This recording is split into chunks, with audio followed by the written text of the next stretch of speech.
Welcome to this special bonus astrology episode on the Alchemist Inkwell YouTube. I am Crystalline, and I'm excited to really bring you this perspective into the United States Pluto return. Now, again, you may have been hearing a lot about this, and I'm sure some people have really said, this is going to be cataclysmic. They may have been engendering some sense of fear. And while there is change, while I know Pluto has a reputation for death and destruction, that is a part of Pluto's process. And I really, as someone who has a lot of dominant Pluto energy in her chart, I really want to make sure that I say what I feel needs to be said regarding Pluto. The fact that Pluto is not the fear that we need to face. It is the transitional phase. It is the death and the process of rebirth, that space in between, that is so well exemplified by a lot of divine feminine goddesses and deities in our whole world. So keep in mind that this is a process of transformation. And so it is the moving from one state of being into another. And not only that, but Pluto is a slow mover, you guys. Pluto moves around in about a 248-year cycle. So this has been a long time coming, and it is setting up for a long time coming afterwards. So while we may see some pivotal moments, some really interesting moments that say, hey, this is the hard stop, this is the new beginning, it's not necessarily the whole world falling apart. We will experience a massive cycle beginning, and we get to experience it one day at a time. This is something that is absolutely survivable. So I want to make sure that you understand that first and foremost before I dive in. This is fascinating, and I encourage you to really take that approach when watching this video. Rather than being afraid or looking for things to be afraid of, look at it as something that is curious, something that is intriguing, something that fascinates you. And I think you'll get as much out of this as I did looking at it. So I went through the United States chart and the transits for the day of this initial Pluto return. Pluto will experience this same degree and this exact return with the United States Pluto 3 times and almost a fourth. So again, this is something that is a process that we will get to experience by revisiting and then really lay to rest almost twice. So this is not something that needs to feel rushed. It is not something that needs to feel too cataclysmic, even though Pluto is something that will say, this is the ending of this cycle to enable a renewal.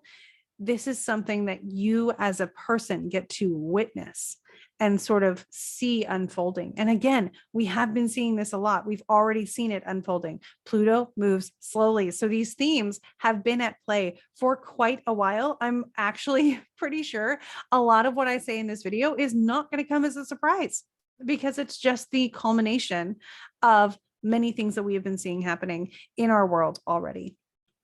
So with that, let me make sure I made all the notes that I wanted to make. I do want to compare this to, again, transformation and rebirth looks like a sunset, nighttime, and then the sunrise. That is where we are at. This is the sunset is something we've been experiencing for a while. We are in the nighttime, and we are allowing the sun to come back where it can rise again. And we will get to be a part of that rise, which is very interesting and cool to think about. So it's what a time to be alive kind of moment. And I'm here for it. I hope you are too. I hope you're excited to be able to be a part of this amazing transition in the United States, but also in the effect that that has on the world as well. So these changes, again, are the beginning of a 248-year cycle. We'll see a lot of notable events. It's a process. It's something that will happen gradually. So we do not need to be afraid or panic. We can simply watch the show and feel almost a little extra prepared and assured as we watch these things unfold. It may even enable you to take action in certain areas if that comes up for you. If the opportunity to act comes up, you will be ready for it. You'll have felt prepared. So that is something that I'm really excited about as well. So I'm going to go ahead and I am going to share my chart for a lot of this because I think it's really interesting and it's a great dive into astrology. So here I am going to share my chart on the screen. There we go. So this is one of the charts, the birth charts that is attributed to the technical birth of the United States. It is called the Sibley chart after the person who proposed it. And it is the one that I have noticed and several other astrologers have noticed seems to work really well for the United States. So I'm going to function with it as well. And so what we notice in this chart, first of all, just something fun to point out is you'll find that people and apparently also countries really tend to speak their charts. And I found this interesting that in the United States natal chart, we have Saturn, who is exalted in Libra, where Saturn is. And then we also have Saturn, again, in Libra, ruled by Venus. So really connecting it to this Venus-Jupiter Sun gathering happening in Cancer, where Jupiter is exalted. So these two are very much in a placement that benefits them in the United States chart. And it just feels interesting to think about Saturn structure in Libra, which is justice, and Saturn, which can also sometimes, being the ruler of Aquarius, be considered liberty, while Jupiter is in Cancer, spreading that around. So what we see is this playing out of liberty and justice for all and for posterity and for the future and longer term situations and goals. So I'm very encouraged that as among many other things, is a testament to the fact that this chart seems to work really well for the United States. Another thing to keep in mind is if you've ever looked at your rising sign, the rising sign, at least in this case for the United States, is Sagittarius, which is again ruled by Jupiter. So that is something that we just like to keep in mind as Jupiter does Jupiter's thing and interacts with the chart in the ways that it would. We'll be able to see that at play when we look at the transits. So diving into that, I'm going to complicate the chart a little bit by showing you this chart will remain the same in the center, but I'm going to add another chart to the outside. So what we're seeing here is the United States chart in the center. And then these are where the planets will be on the day of the first Pluto return. So it's the way things were and the way things are now. And what we're analyzing in this video is how they interact with each other and what they might show us for the next cycle that begins with Pluto now coming back to begin again. And that's what this is. Pluto started here, it went around, and now it's back, and we're going to start again. So remembering that not everything has to be a cycle, we can consider this a spiral, taking a step up as we continue our journey around. So that is something that I just really like to point out, because we talk about how history repeats itself. Absolutely, certain things come up to be revisited, to be re-acknowledged, and to be renewed. And that is something I think we will see with this Pluto return happening along with some other interesting transits. So diving in, we'll start with Pluto, which is conjunct Pluto in the United States' second house. And sometimes it gives me a little circle when I hover over things, but hopefully you can see my cursor as well. Pluto is in the second house of Capricorn at 27 degrees and 33 minutes. And this is also opposite, the transiting Pluto is also opposite our natal Mercury retrograde in Cancer. So you can see right there, they are kind of in tension with each other. And so what we might see here is a rebirth, of course, of the financial system, of investments in a supportive and fair and just way. And I say this because we are reestablishing foundations here with Pluto in Capricorn, saying, you know, the financial structures of our lives are getting rebuilt, are probably, they have, you know, they may have been showing weaknesses and showing opportunities for growth.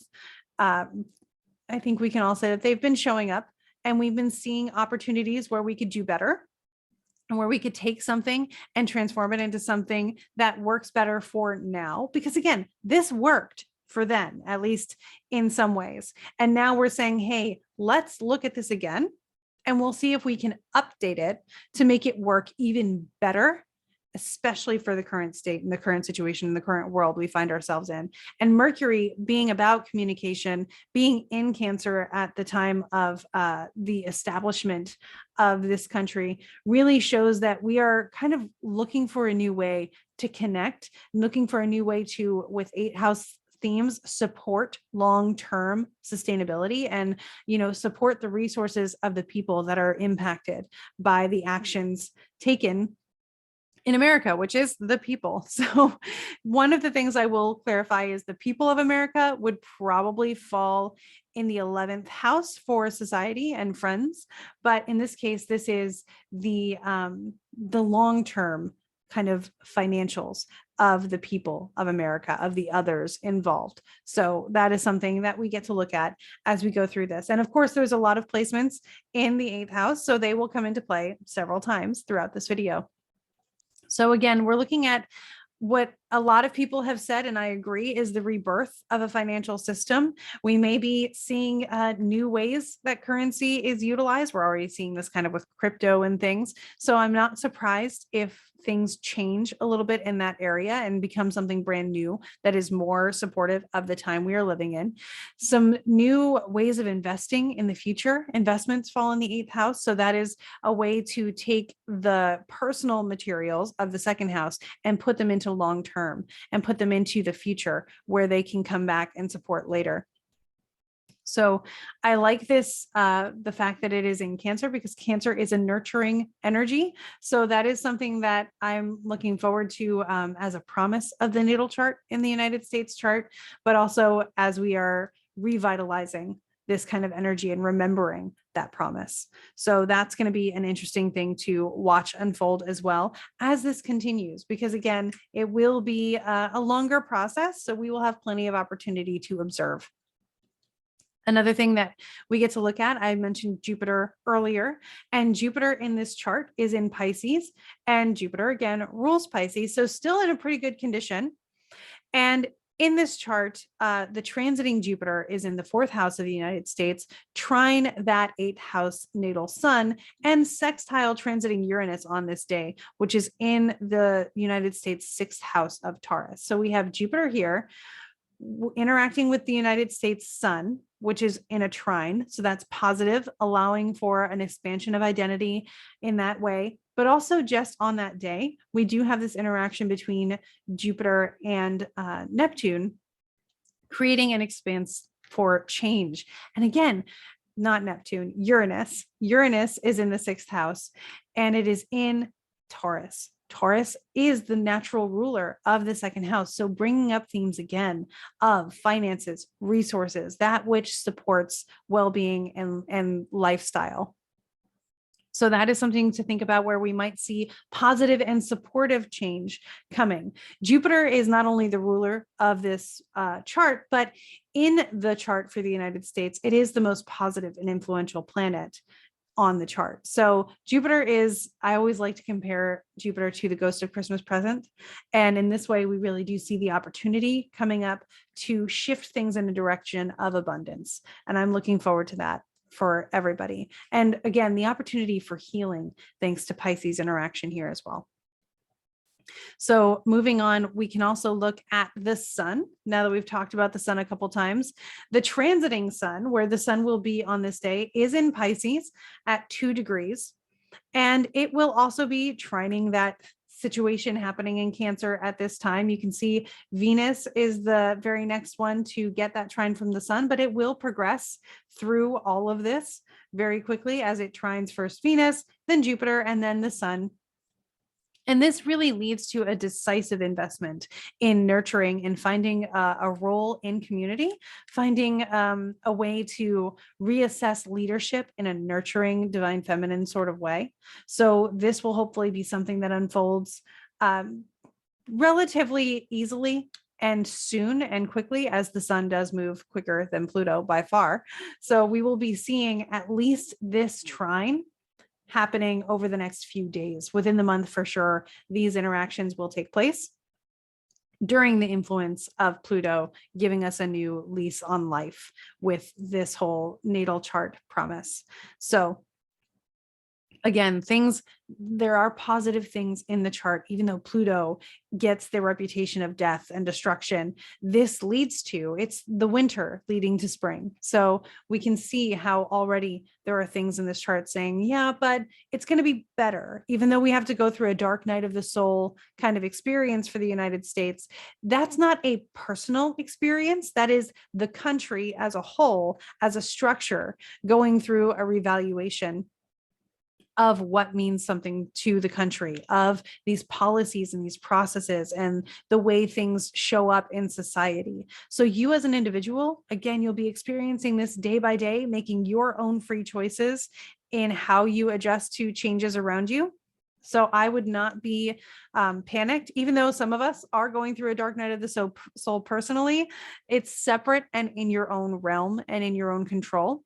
This one is just something that we are watching happen on a larger scale. And with that, we get to have our space, our corner, our place in that larger puzzle, so that we can have that sanctuary and that safety. So again, no need to worry, but we are watching all of these things play out, some of which are positive and optimistic, and some of which are just saying, hey, change is coming. This is the climactic moment that we can kind of, I choose to be excited about it rather than giving excitement the name of anxiety. So that's a tool that you can use as well if you choose to. And then we can look at Mars, who is exalted and conjunct Venus. This is a theme that comes up for a lot of February and March. So those two coming together in the second house of Capricorn, where Pluto is, this is applying a sort of balance of masculine and feminine, of, this and that, those two that come up. You have Mars, who is represented by the god Aries, and then Venus, who's represented often by Aphrodite, among others, but thinking about them in this way of war coming together with peace, of finding compromise, of the divine masculine coming together with the divine feminine, of understanding the blend of those things and creating an opportunity where they can exist in the same space. So this is working together from both sides. I imagine that compromises will not come without debates. So that is something that along the way we may notice that topics around those things, around the things represented by Mars and by Venus, by the divine masculine and the divine feminine, and the finances, which again Venus tends to be involved with, and by action, really will come up as topics to be discussed, to be understood, to be thoroughly investigated and explored, and then to find balance together.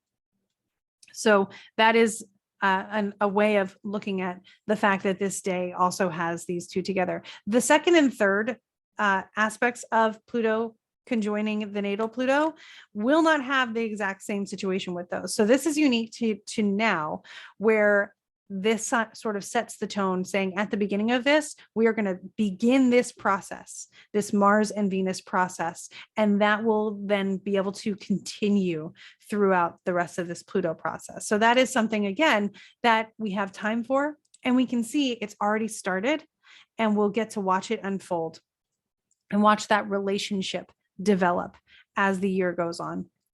Next, I want to look at the moon, which is in the 11th house of Libra. So the United States 11th house, according to the Simply chart, the moon is in Libra, which is again ruled by Venus. So Venus is playing a pretty influential role in this chart, where the moon being in Libra really emphasizes relationships being at the front, justice, fairness, those kinds of things. I'm very encouraged by that being where the moon is at this time, by it being within a few hours having been conjunct the United States Saturn. So really bringing up that liberty and justice for all kind of feeling, reminding us of that, bringing that to the front of, placing it on our hearts, so to speak. And it is also transiting Saturn at this time. So you can see there, it's at 21, and it, again, within the last few hours, has interacted with Saturn in Aquarius in the third house. So this seems to be something where we are establishing new agreements for posterity. And I like this because if you've ever seen Schoolhouse Rock and you've sung the preamble of the Constitution, it's to ordain and establish a constitution for ourselves and our posterity, and all of these things that seem to be really aligned with the ideals of the vision that was set forth so long ago. And now we're saying, hey, how are we doing with those? How equal, how much equity, how much humanitarianism, thank you, Saturn and Aquarius, are we really seeing? How much is our posterity really benefiting from this? So that is something that will be unfolding at the same time. You've been seeing this. This is definitely a topic that has been in headlines, been a topic of conversation, and will continue to evolve and grow and be recognized through this process.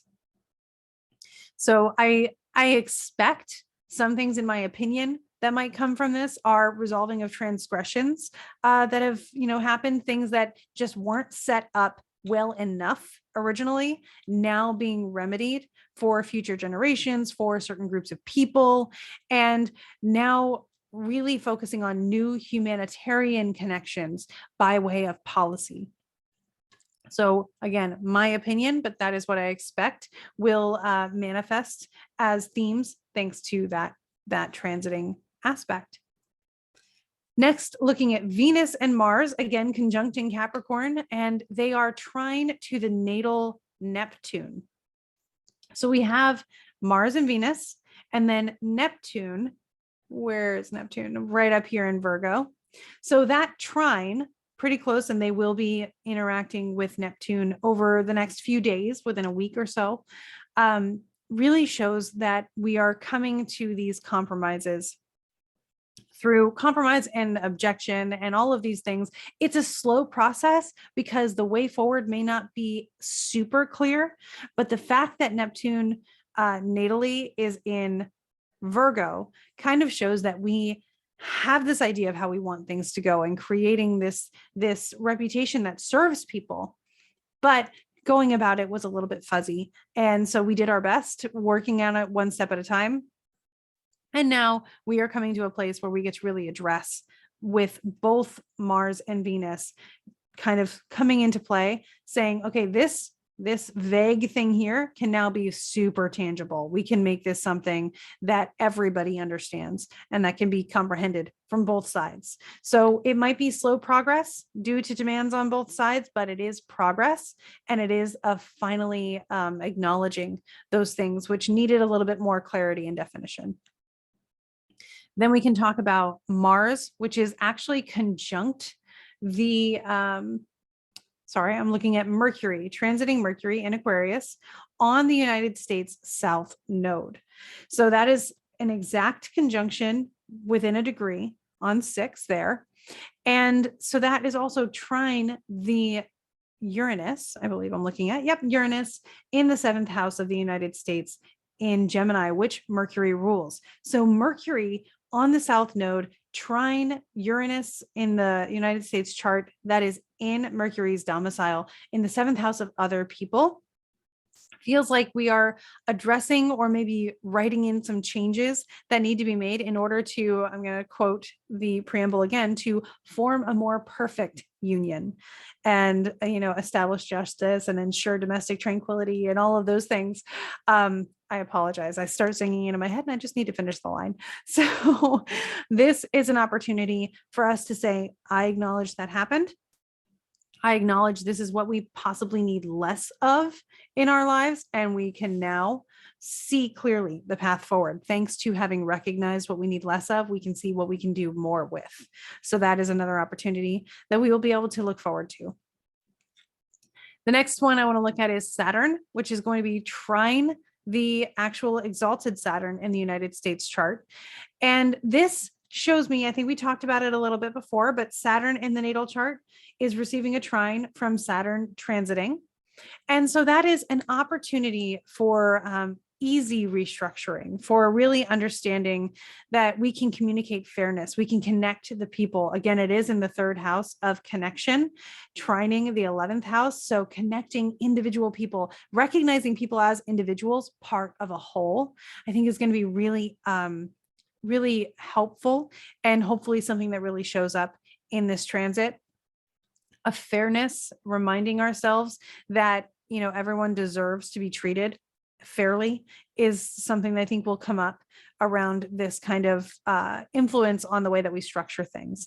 And I'm excited about that. Again, more in this chart that I'm excited about than I am a little bit cautious about. And I hope that that's showing up for everybody else too. Yes, Pluto is conjunct Pluto. It is creating transformation. It is breaking down the things that don't work. It is the phoenix burning so that it can, in the ashes, rest, recuperate, and rise again.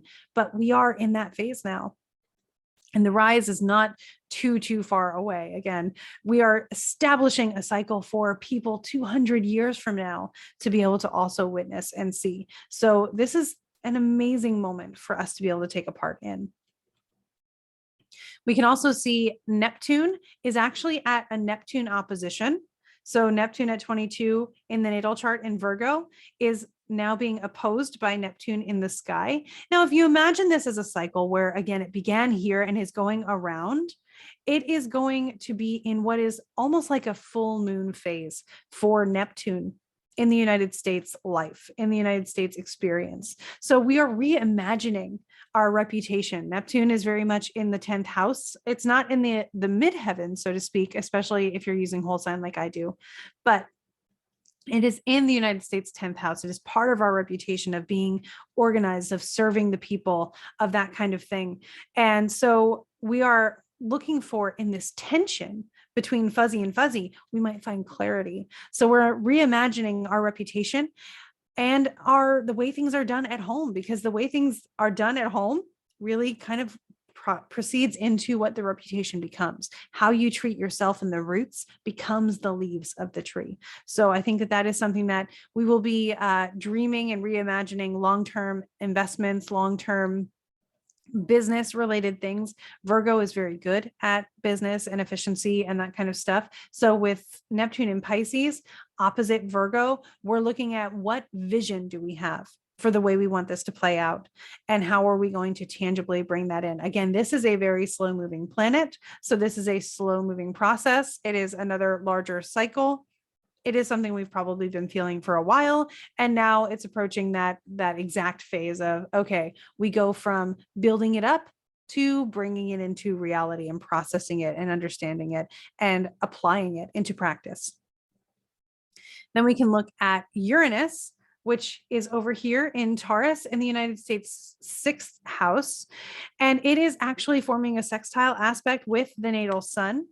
And so what we can see with that is with Uranus here and the sun over here in the actual natal chart, that is bringing change to the identity, change to work and health and agriculture, which are themes of the 6th house. And Uranus has been really working with that for quite a while now. And we've again been seeing that happening. It's not a surprise to see that kind of stuff there, but to know that it is happening, that it is continuing to unfold, hopefully gives us reassurance that resolutions are on the way and good changes are on the way, especially with this opportunity that comes in this chart, where Uranus gives an opportunity to sort of revamp the reputation that's been going on around that, revamp the way things have been done, to really set us up from the ground up for long-term success, creating something that is a service to the people, which is another benefit of Taurus, sustaining. Taurus also rules, again, the original, the ruler of the 2nd house.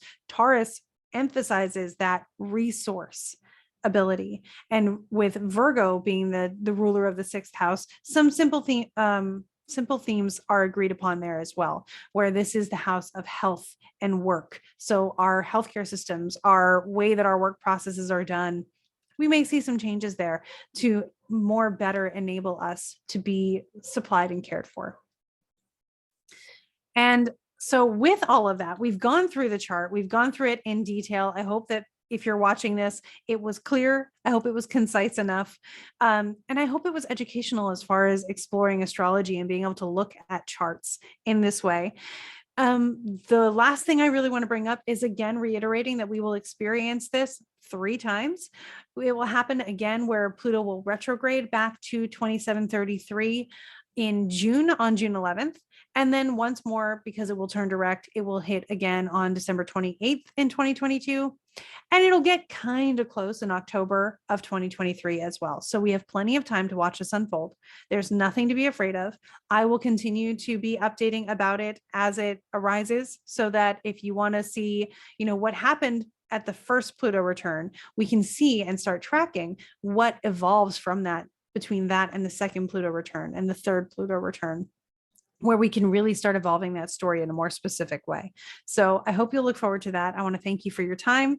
Thank you for sharing this moment with me. I'm going to stop sharing my screen so that I can show you my fullness of appreciation as we go into this interesting and dynamic month. Please remember that the entire February forecast is posted on the Alchemist Inkwell YouTube, and I will be making more regular updates with planetary skits on my TikTok at The Real Crystalline, and going into the lunations of February, the full moon and the new moon, and even Pisces season into more depth on Alchemist Inkwell podcast episodes.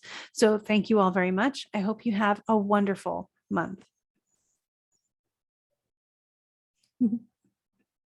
I keep hitting the cancel button. So thank you again. Thanks for sticking around this long.